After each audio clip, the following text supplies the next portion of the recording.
Why I cannot type any text here using this Samsung Notes application? By the way, I'm running all this on a computer using Samsung DeX program, and my laptop is connected through cable to the smartphone, and I'm using this Samsung Notes application.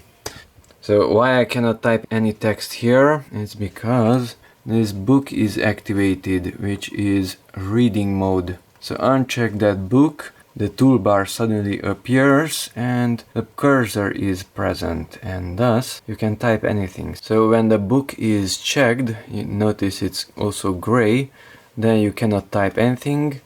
Uncheck that book, simply click on it, and then you can type any text that you want. If that book is checked once again, toolbar disappears, you cannot even select it, you can just move it up and down using the cursor. You cannot add any more text and you cannot delete anything either. Backspace is not deleting anything. So book must be unchecked, and then you can type.